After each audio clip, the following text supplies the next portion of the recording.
All right, good morning.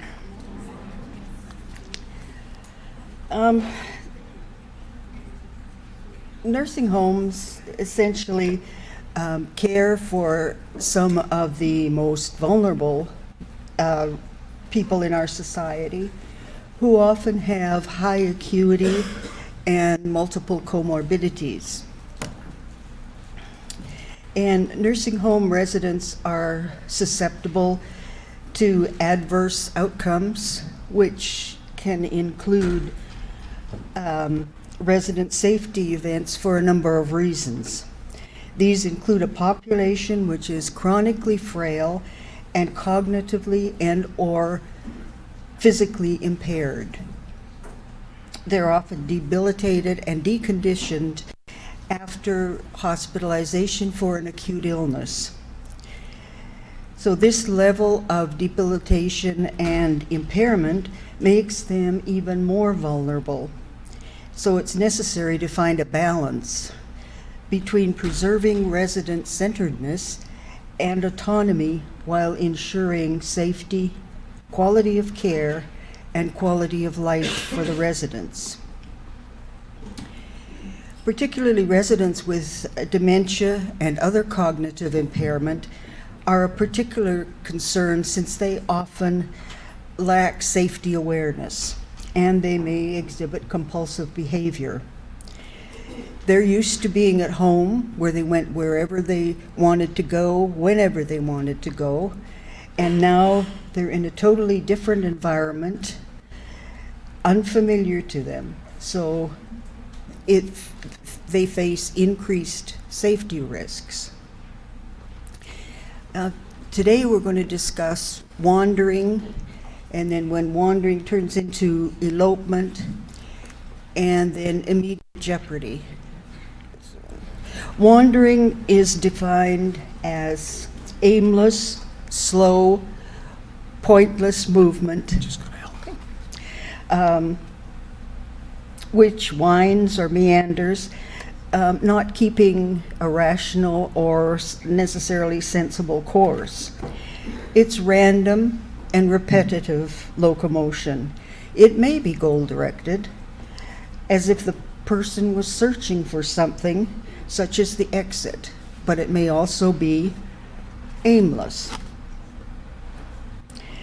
Non-directed goal wandering requires a response in a manner that addresses both safety issues and an evaluation to determine the root cause as best as possible. Moving about the facility aimlessly may indicate that the resident is frustrated, anxious, hungry, bored, or depressed. The goal-directed wandering may provide exercise and also sensual stimulation. But this goal-directed wandering should also require staff supervision and a facility response to address safety concerns.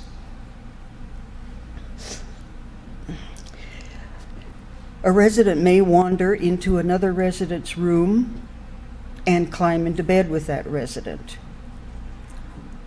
Or a resident may wander past another resident's room, see fruit or other food on the table, and decide that he'd like that, so he'll take it, even though he or she may be on a restricted diet. A resident may wander off the unit, go to another part of the building, and become lost. Wandering becomes unsafe when a resident becomes overly tired or enters an area that is physically hazardous or contains safety hazards such as chemicals, tools, equipment. Entering another resident's room may lead to an altercation, and unsafe wandering can be associated with an increased risk for falls and injuries. While wander guards door and building alarms can help monitor a resident's activities. Staff must remain vigilant in order to respond to them in a timely manner. Alarms do not replace necessary supervision, and regular, frequent maintenance and testing of door alarms, wander guards, to ensure that they are functioning. Because there's no sense having a wander guard on a resident if it's not working and if it's not going to alarm when they go through that door. Wandering becomes elopement when a resident moves from a safe environment to an unsafe one without permission or supervision.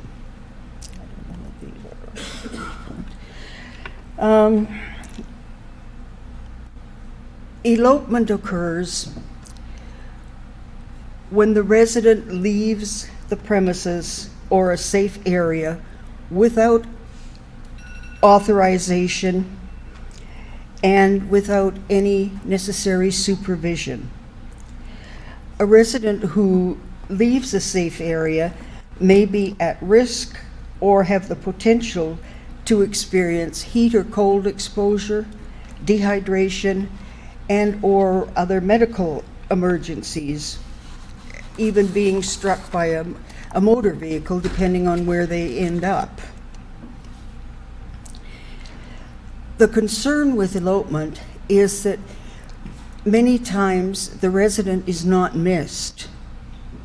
If they didn't have a wander guard or anything on and the resident got through the door and the alarm didn't sound for whatever reason, then staff may not be aware that the resident has left the facility. And he or she may be gone for several hours until it's time for an activity that resident always goes to, till it's time for meals, or until it's time for bed. And if the resident has been gone any length of time, he or she could be anywhere, as we'll see. Facility policies need to clearly define the mechanism and the procedure for identifying, monitoring, and managing residents at risk for elopement. This can help limit and minimize the risk of a resident leaving a safe environment without authorization and appropriate supervision. And in addition, residents at risk should have interventions in their plan of care to address the potential for elopement. Elopement can occur, if you will, in many forms. It can be a resident walking out of one exit in the building, going around the building, and entering or trying to enter another door.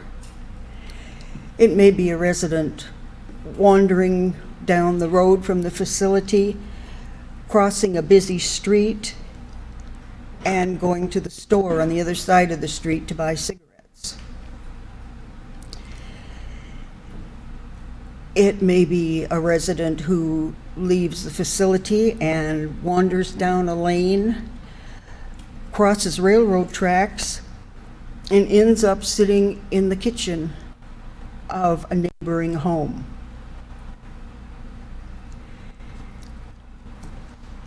It may include a resident walking away from the smoking area at night and wandering around the premises of the facility, which happen to have a wooded area.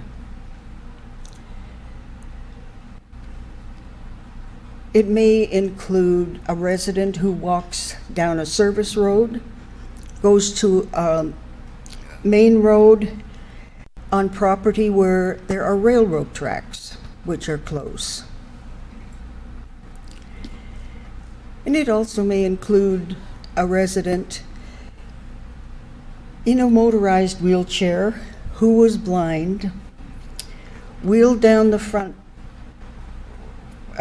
driveway, crossed a busy road to go to the store to buy beer.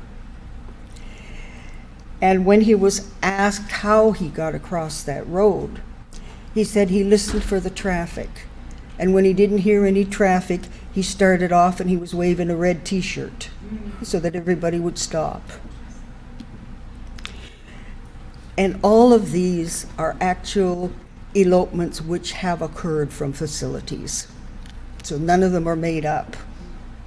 So these residents are pretty inventive if they choose to be. Elopement will rise to the level of an IJ when the resident is unsupervised, the resident is not authorized to be out of the facility, the staff have no knowledge that the resident has left,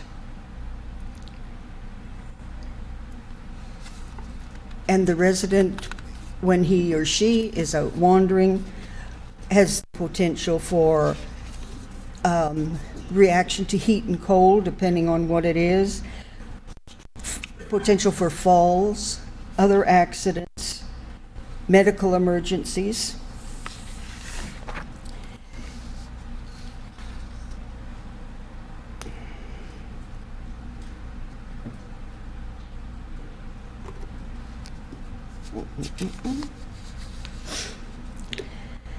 Now, because a particular vulnerability may make a resident more susceptible to severe harm, when surveyors go into the facilities, they consider the particular vulnerabilities of the individual at risk when determining whether noncompliance has resulted or has created the likelihood of serious injury, serious harm, impairment, or even death. The vulnerability does not result in an automatic IJ. Each situation is evaluated on its own terms to determine if the components of IJ are present.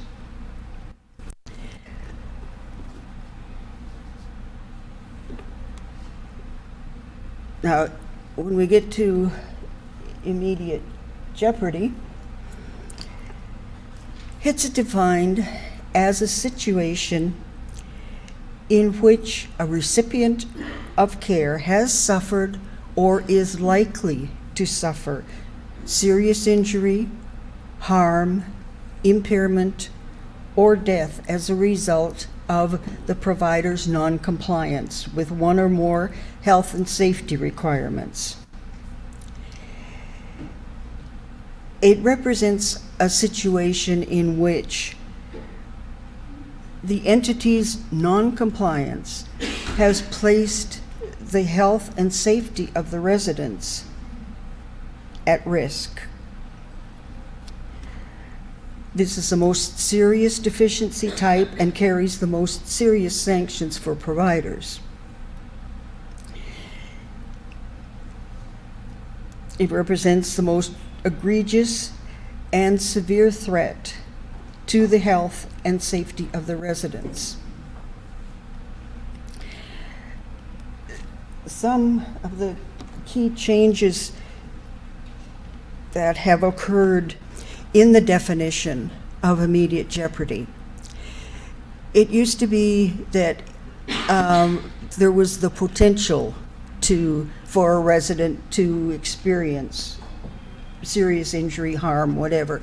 Now they've changed it to be the likelihood, so that the nature and extent of the identified noncompliance creates a likelihood or a reasonable expectation that harm will occur if not corrected.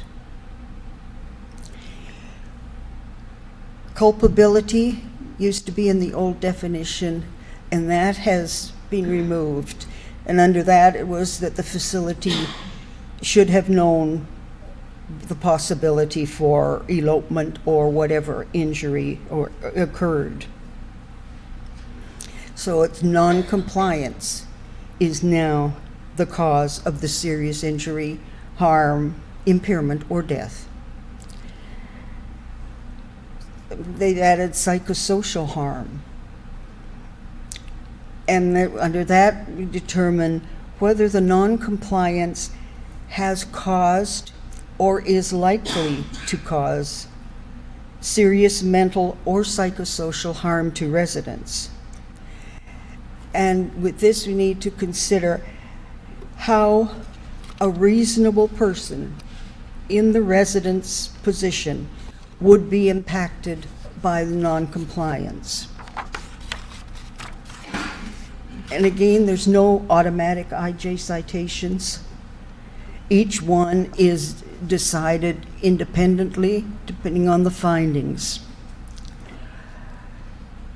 Also included in this is placing the resident at risk, so that the resident, as a result of the non-compliance, and in consideration of the resident's physical, mental, psychosocial, and health needs and/or vulnerabilities, is likely to experience a serious adverse outcome.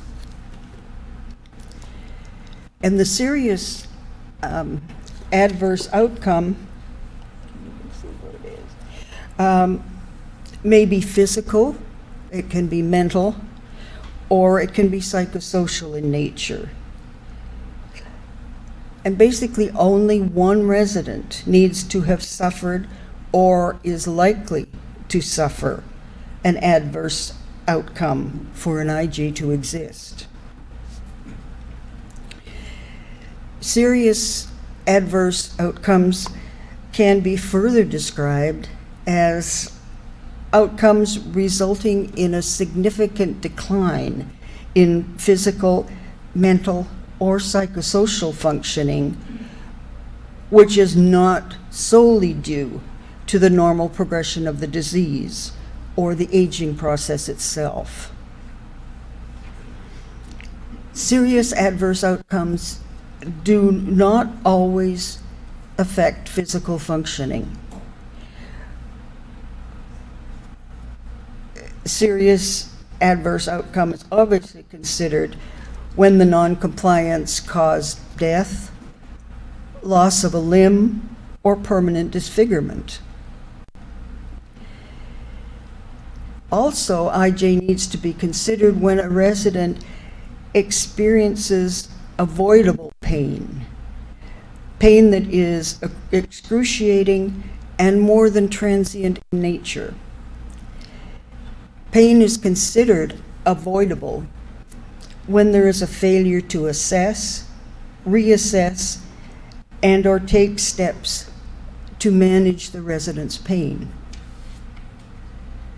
So if you have a resident who has pain and he or she has not been given her medication, or the physician has not been notified of this resident's severe pain, then that can rise to the level of an IJ.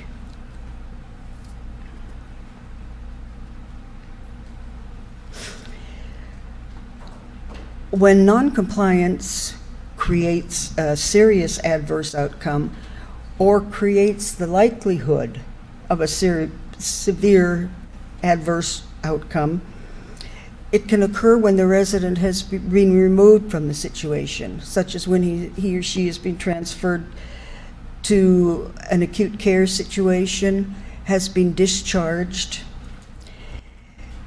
and immediate action needs to be taken to remove the systemic problem which caused or was a factor in or contributed to the serious adverse outcome or made that outcome likely. Some of the triggers that can be included for immediate jeopardy: failure to protect from abuse or neglect, failure to provide supervision to prevent accidents, incidents, and elopement, failure to protect from psychological harm.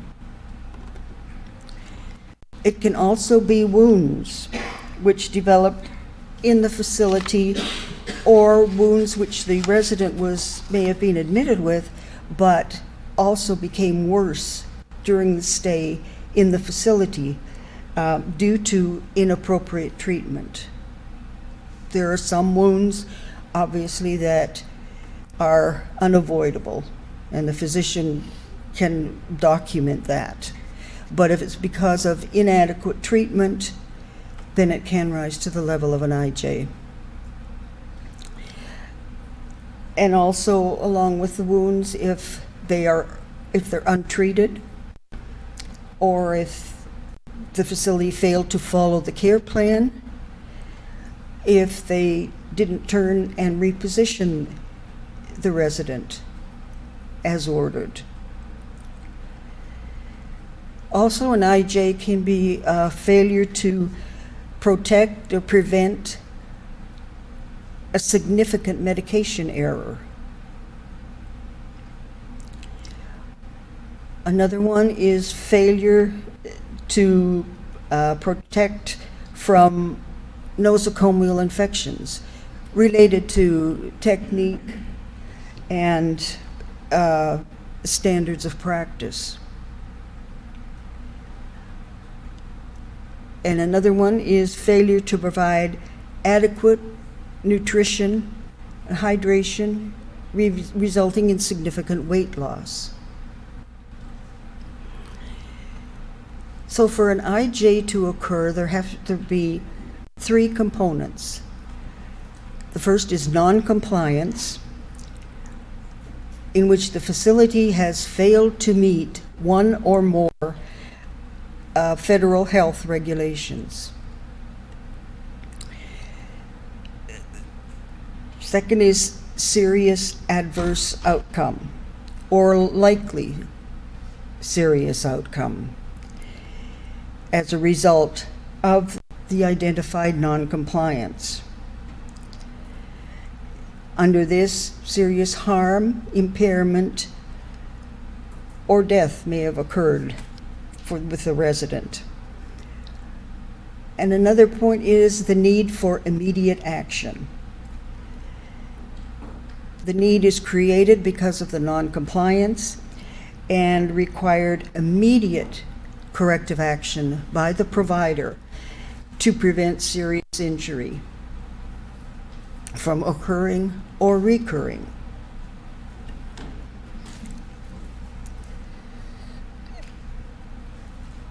Now, the severity and scope of IJ can be divided into three categories. The first is isolated, and that would be your J tag, and that's one or a limited number of residents are affected, or a very limited number of staff are involved, or the situation occurred only occasionally, or in a very limited number of locations. So under this, we include 3 or fewer residents.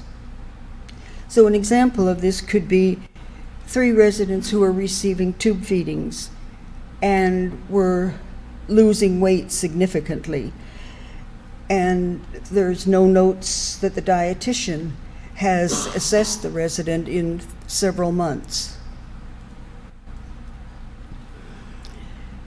The second level is pattern, and that's more than a limited number of residents affected, or more than a limited number of staff affected.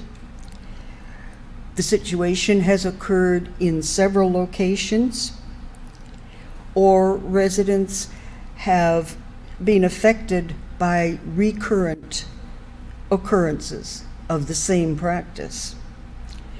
So this would be more than three residents, but less than 75% of your total residents.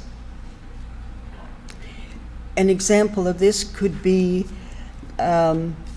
maybe 19, say, residents had suffered falls, some with multiple falls, on different halls in the facility and on different shifts.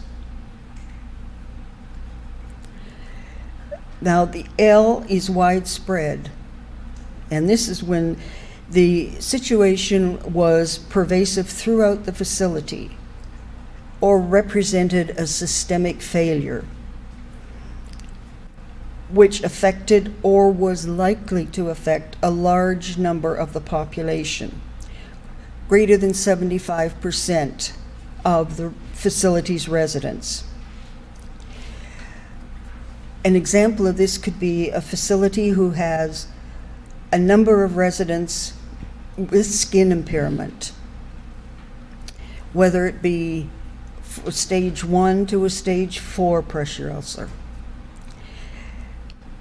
And this would suggest a possible failure in infection control, that whoever's doing the wound care is not doing it appropriately, a failure with turning and positioning the residents every 2 hours as needed, could be a problem with nutrition, or just improper care in general, not cleaning residents after they've had accidents. When an immediate jeopardy is called, the facility is required to come up with an immediate action removal plan. And this essentially documents the immediate action the provider will take to prevent serious harm from occurring or recurring. And this is required as soon as the facility is notified that it has an IJ.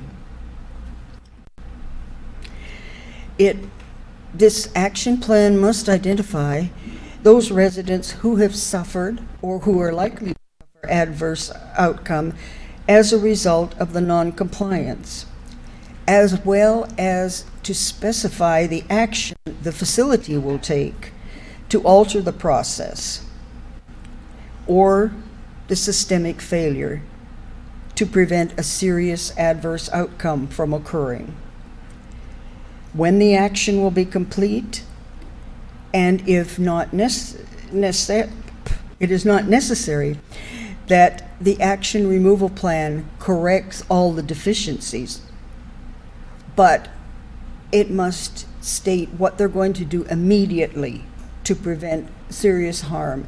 Then they can put their plan into place when they send in their plan of correction.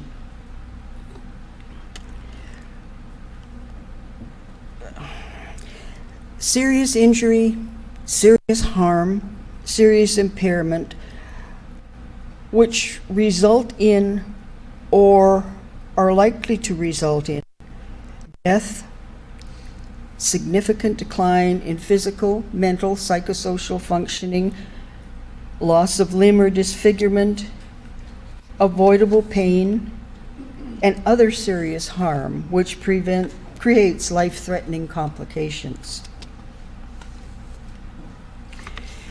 It doesn't have to be that all of these have occurred.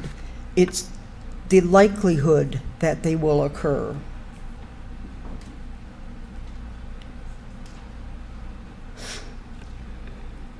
Some facilities may have past non-compliance, and that refers to a tag which, I can't see what's up there, a tag which meets specific criteria, that the facility was not in compliance with the federal regulations at the time of the incident, and also that the incident occurred after the exit date of the last recertification survey and before the one that is currently being conducted. And also there must be sufficient evidence that the facility has corrected the situation and is in substantial compliance at the time of the current survey. So essentially, the facility has to have taken sufficient corrective action prior to the survey to remove the immediate jeopardy and fully correct the compliance. before the start of the current survey.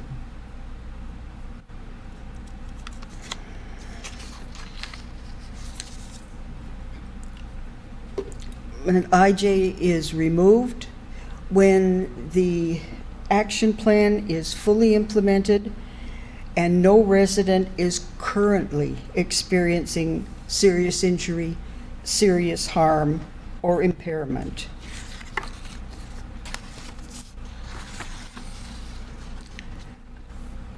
It's imperative that facilities have plans in place to protect the most fragile of our humans, to keep them safe.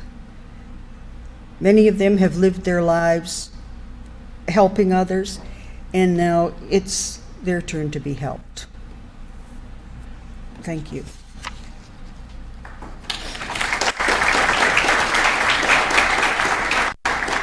Question. The majority of your elopements are going to, the only one that I would not possibly consider an elopement is a resident who is cognitively intact, who, you know, tells somebody they're going out or going out for a walk. But basically, the way Stephanie at CMS describes elopement is that when the resident steps 1 foot over the threshold, that's elopement.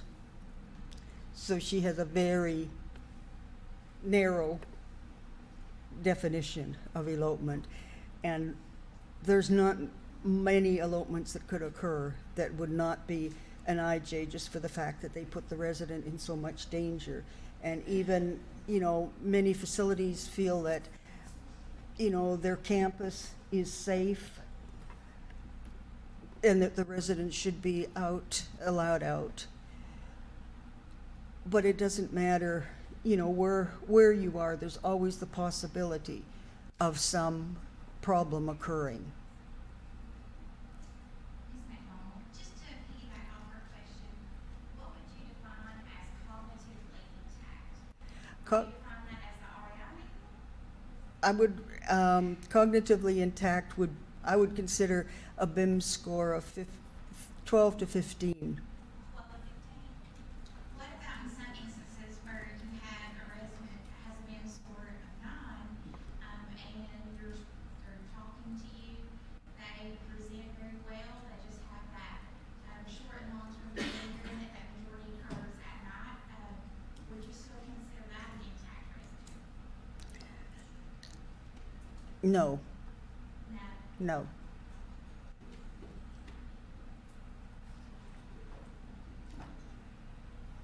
Any other questions?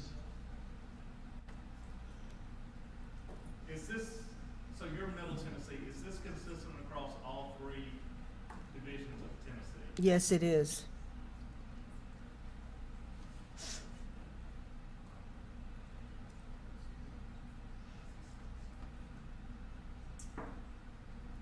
So how much do performance improvement plans, as far as IJs are concerned, weigh into that?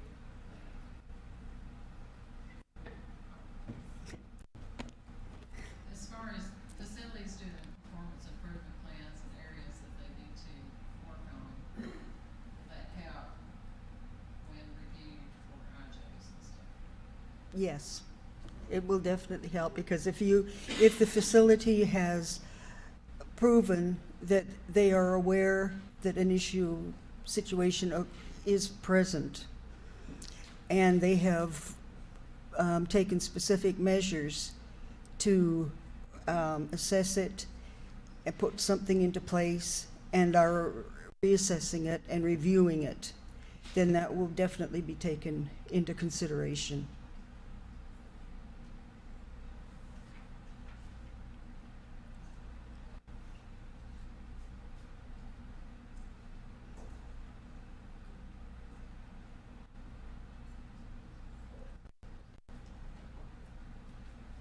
At what point in time do the surveyors go back in to reassess after an immediate jeopardy has been? It depends, but it's usually after we get an acceptable plan of correction, then we will set up a time and go back in. But it's not, like a week after this, or there's no specific time, but we try to do it as soon as we can after we get an acceptable plan of correction, so that the facility isn't hanging.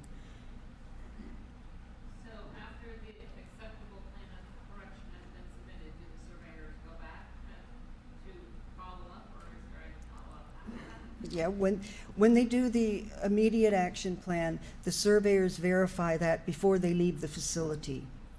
And then the facility sends in their plan of correction.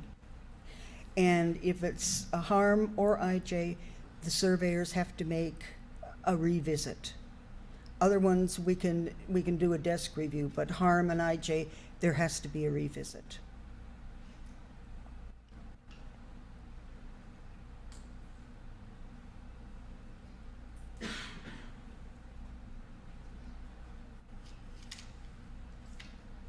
What type of programs have you seen put into place that can help the facility be compliant, prevent these IJs from happening? It depends on what the IJ is. I mean, if it's, say it's for wounds, then you're going to have, an infection preventionist. And, put that as part of your QI, your QAPI, and make sure that, wounds are assessed on a consistent basis and everything is documented and physicians are notified when they're supposed to. If it's falls, find out the reason for the falls, and obviously the simple things of, making sure it's not cluttered and all of those things, and, getting medical attention, getting them assessed by a physician to see if there's any other reason they're falling so frequently, because it could be medication or it could be other comorbidities.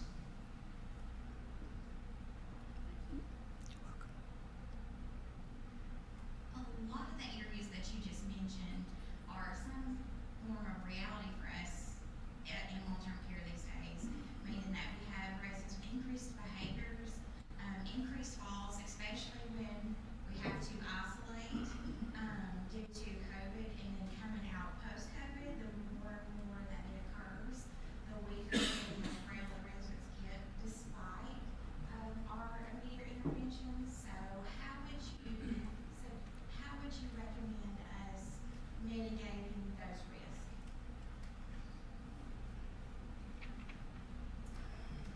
And wounds too. Sorry.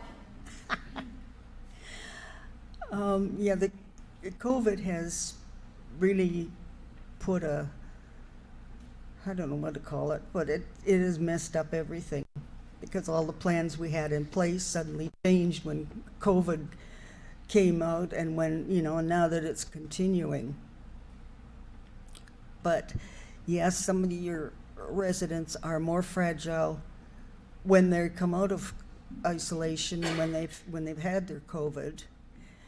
And the only thing is, continual assessment of these residents, giving them therapy to strengthen them if possible. And sometimes some things are just going to be unavoidable, unfortunately. Okay, I want to piggyback on that. So my name is Julie Clark. If you've heard my name or seen my face with the CMS QIO, and thank you for inviting me. But listening to everything that's happening right now, I just want to direct you back to me if you need anything. We have a whole wound care assessment toolkit that you guys can utilize. There's communication involved in that, the treatments, every part of that. So as homes have had IJs or directed plan of correction, we try to build tools that will help you with that. And then I am the root cause analysis guru, and can help you build a plan, view, study, act, PIP around any of these topics that you want. So if you don't know me or have my contact, please come up and find me, and I'll give you my email address. Thank you. Thank you.